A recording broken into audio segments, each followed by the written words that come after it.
Welcome to May. It is now time to finally introduce another grain in our Grains Explorer Challenge for 2024. And this month is a very surprising grain. It's actually technically not seen as a grain, but it is considered a super grain, and it is actually disrupting a bit of what we may know about history. So stay tuned, because in this video, we're going to be talking all about amaranth.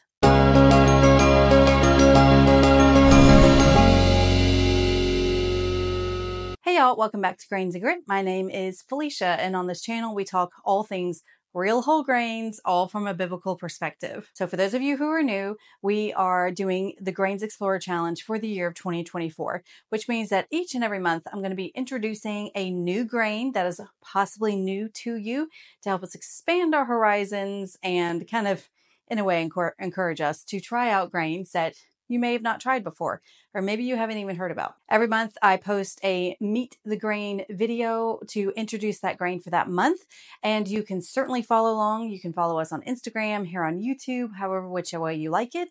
However, for the full adventure, be sure to check out the Grainy Bunch and join us Grainies over there in the Grainy Bunch, because they actually receive the full adventure, which means extra recipes, a bonus video, extra content, live hangouts, a private MeWe group, and more. So to check all that out, just go to grainsandgrit.com/grainsexplorer. That's also where you can sign up for the Grainy Bunch if you choose to do so.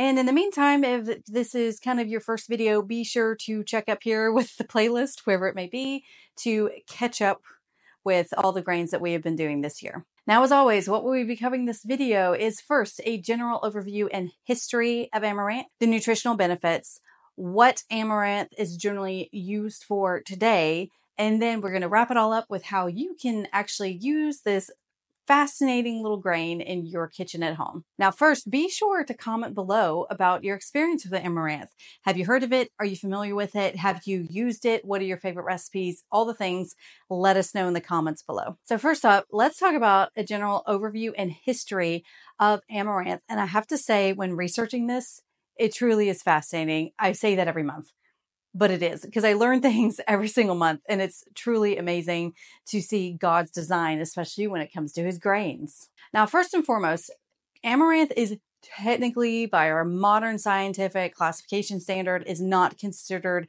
a grain, or specifically one of the cereal grains like wheat, barley, and oats. It's actually considered a pseudo cereal, but it's seen as a whole grain, but technically not one of the typical whole grains that we know. Bottom line, the way that I see it is God gave us every seed for us to eat. Grains are seed, no matter how they're harvested. So that's how I see it. That's why I just classify this as just a grain as God intended it to be. Now, it is very unique because it's definitely not on your typical grain-looking type plants like wheat, barley, and oats. It actually is a flowering plant that can grow 7 to 8 to 9 feet tall, has a very thick stalk, like the sunflower seeds, or sunflowers, if you've ever seen sunflowers growing up in the fields. Amaranth is similar to that. Very unique ornamental flower as well. And amaranth is actually harvested from inside the flowers. The flowers actually contain the seeds, and that's where we receive amaranth. It is also another teeny tiny little grain like teff, like we explored last month. Now, it is easily adaptable to different growing conditions and is very drought resistant. And amaranth today is definitely found all over the world, and scientists estimate around 70 different varieties, but only about a dozen or so have been cultivated by humans all around the world to cultivate for our use. Now, let's talk about the origins, the history of amaranth. So the word amaranth actually comes from the Greek word amarantos. I don't speak Greek. Let me know if I pronounced that correctly, which actually means one that does not wither or never fading. And that is because the beautiful flowers actually do not fade. Their color does not go away. They still look beautiful even after being cut and dried, unlike other flowers. If you've had flowers before, they eventually wilt and the color actually fades. And that's not the case with amaranth flowers, which is why amaranth actually is used a lot in ancient cultures as a symbol for immortality. And because of that, that leads that yes, it is an ancient grain. Archaeologists have dated this back, several thousand years BC. We actually see it in ancient Asian cultures. And again, it was used as a symbol of immortality. It was also known as king seed or sent by God because of its flavor and its nourishment that provided. And we'll get into the amazing health benefits of this later. The Aztecs believed that it could turn a weak man into a powerful warrior. And they actually sometimes called it the food of immortality.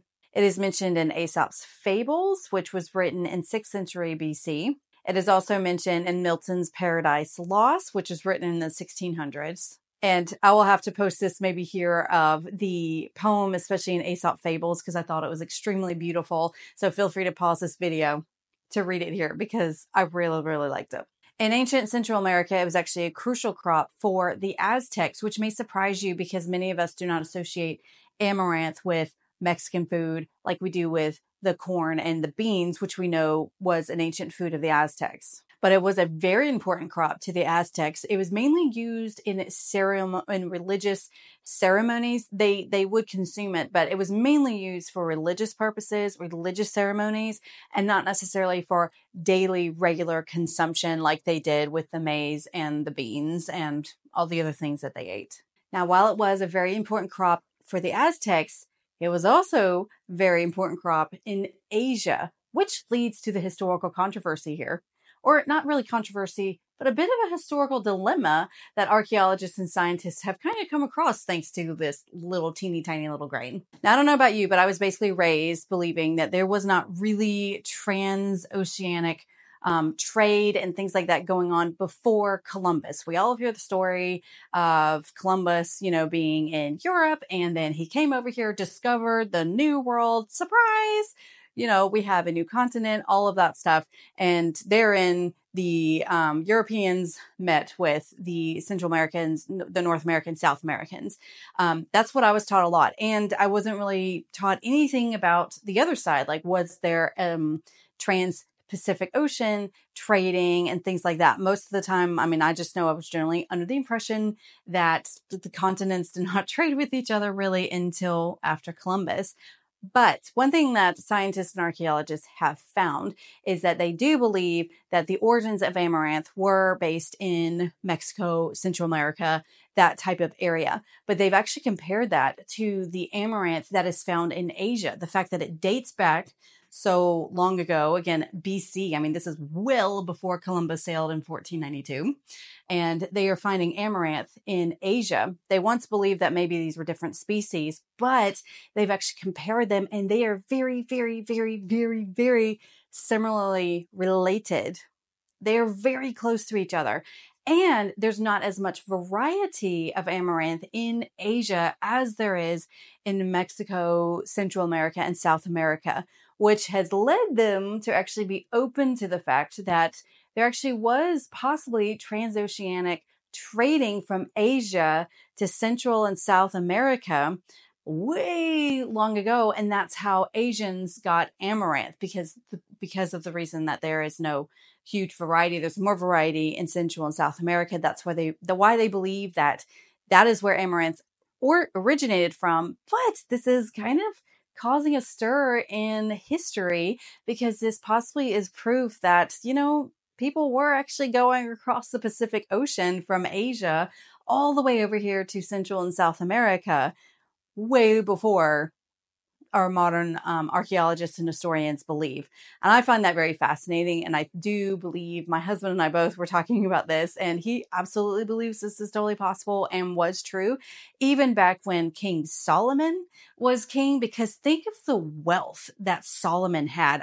The world was basically at his feet. And God also said that there would be no kingdom or king as wealthy or as wise as him. And you have to think of all the resources available to him. We also know that the Vikings traipsed from Europe over to North America to do raids long before Columbus time. So there was stuff going on, and I find it very fascinating that something as a grain, a teeny little seed, can actually be a crucial link to history to show us more of the history that we have possibly lost.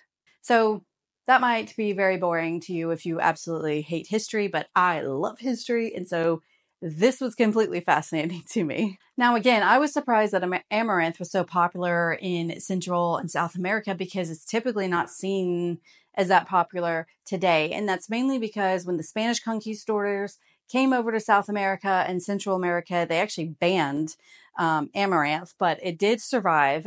But it did not become very popular when they took it over to Europe. And so, between banning it in South America and then didn't really take off in Europe, it kind of died out, but it actually did become very popular in Africa.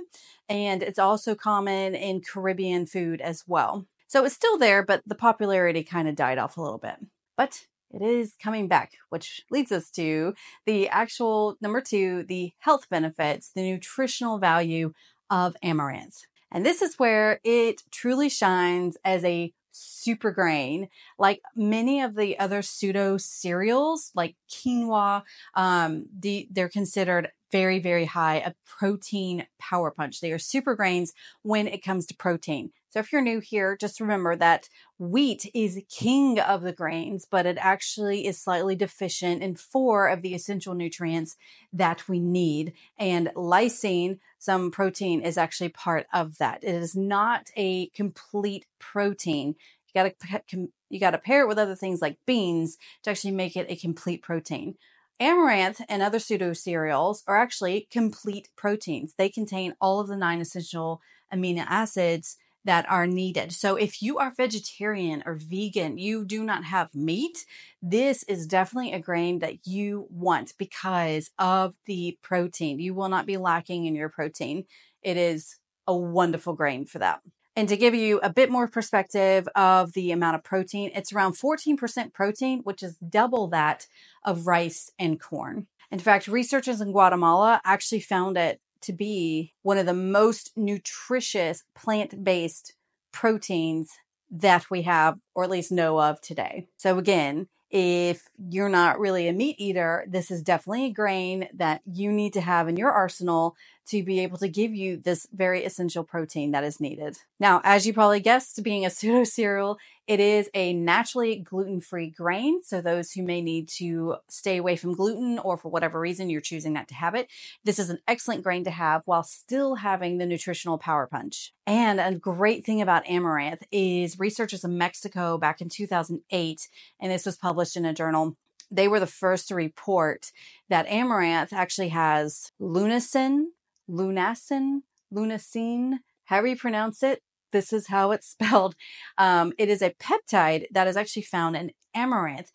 Before then, people generally knew of it as being very high in soybeans, and it is widely thought to have cancer preventative qualities, anti-inflammatory qualities, especially those anti-inflammatory qualities that can help prevent diabetes, heart disease, and more. And I'm pretty sure all of us are totally on board with anything that could possibly prevent cancer.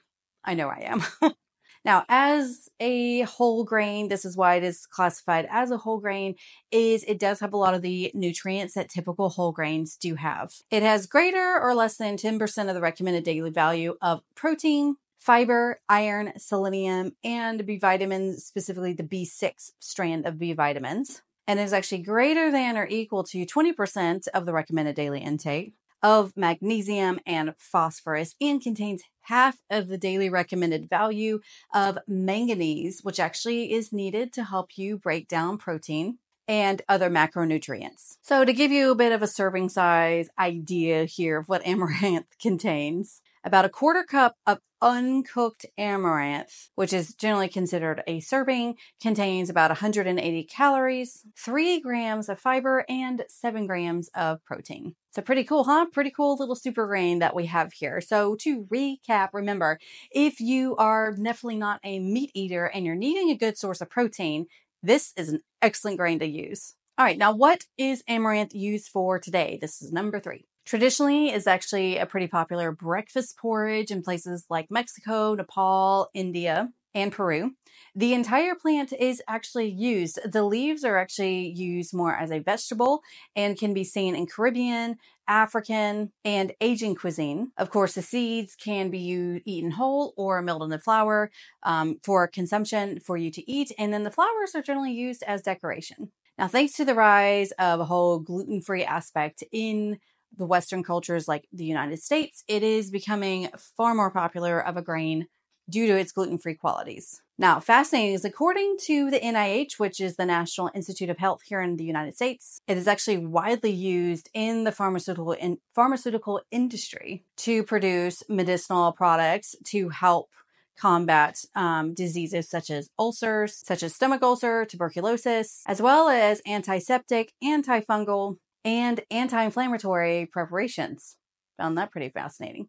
It's also many times people just grow it as an ornamental plant because it is very pretty. And as with many other grains, it can be used to make alcohol. It can be fermented to make a type of alcohol. The only place I saw this is I did see it on one blog post where they talked about an Amaranth Belgian table ale that they did as a home brew. So I don't think this is something you can buy. It's generally seen in like the home brewing type industry.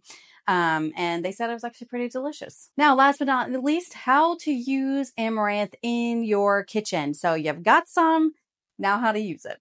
And there are so many ways to do this. First of all, it can just be milled up and eaten as a porridge. So if you get tired of oats or other things like that, you can just have it as a good porridge and use whatever you like with porridge. Bananas, apples, nuts, honey, whatever. The taste of it is generally described as being an earthy, grassy, light, nutty, a bit peppery. So keep that in mind. And it does pair well with squash, corn, cinnamon, vanilla, and chocolate. Now, a little note before we continue on about milling these teeny little grains like amaranth and also teff that I forgot to mention in the last video. Sue Becker actually talks about this in her home ground flour cookbook. And she mentions that teeny little grains like this, you may not want to just dump in all at once to your mill because it may clog. So you may need to just turn on that mill and gradually add in the grains to keep it from being clogged because these are super tiny. The exception is if you actually have some sort of attachment that is used for small grains. Now, I also say with these tiny little grains, they would probably be very easy to use in a high-powered blender or even in a coffee grinder because, again, they're just that tiny. All right, so there you go about how to mill it. So again, I mentioned that you can use this as a porridge. Like all the grains, you can just boil it and then dress it up however you want. So do know with how to boil amaranth, actually cook it as a whole grain. So this is without a mill. You just need to take 1 cup of dried whole amaranth and place it into 2 cups of whatever liquid that you like, water, a stock, whatever it is. Bring that to a boil and then simmer for about 15 to 20 minutes until it is cooked. Just know that 1 cup of dried amaranth will come out to about 2.5 cups of cooked amaranth. All right, it can also be used in any sort of polenta style recipe if you like that. And a cool thing like sorghum that I discovered is it can be popped like popcorn. And in fact, this actually is a popular snack in Mexico to this day where they pop amaranth and then they mix it with some honey and eat it like that. And that actually goes all the way back to the Aztecs. You can also pop it and use it in whatever type of granola recipe that you like as well. Another great thing, and Sue Becker talks about this again in her cookbook, is you can actually combine amaranth with sorghum for many different types of gluten-free recipes. And if you are looking for gluten-free recipes, whole grain, I actually do recommend Sue Becker's Home Ground Flour Cookbook. And while it's not strictly a gluten-free cookbook, in the notes for many, many recipes, she actually talks about tips for how to go gluten-free. And that's using things like sorghum and amaranth. So I definitely recommend checking that out. Of course, you can mill it and use it in just quick breads. You can use it in bread, in muffins, in pancakes, just whatever type of quick bread recipe you have. Mill up some amaranth and see how you like it. It's also frequently used to throw into soups because it does help thicken up some soups. And last but not least, I've seen recipes where people mill it up and bake cakes with them, use it in granola. I mean, there are just so many ways to use this recipe, and I'm actually looking forward to trying it out myself. So there you have it, y'all. You have met amaranth, a fascinating grain. I love the fact that it's disrupting history as we know it as well. And again, let me know in the comments below if you plan on trying this out, if you have tried amaranth out, and just give us some helpful tips. For all my grainies, be sure to be looking out for extra recipes in the member portal. And again, to find out more about the Grains Explorer Challenge, grainsofgrit.com/grainsexplorer. The link will be here in the description box below. As always, I hope y'all have a wonderful day, I'll see you next week. Bye.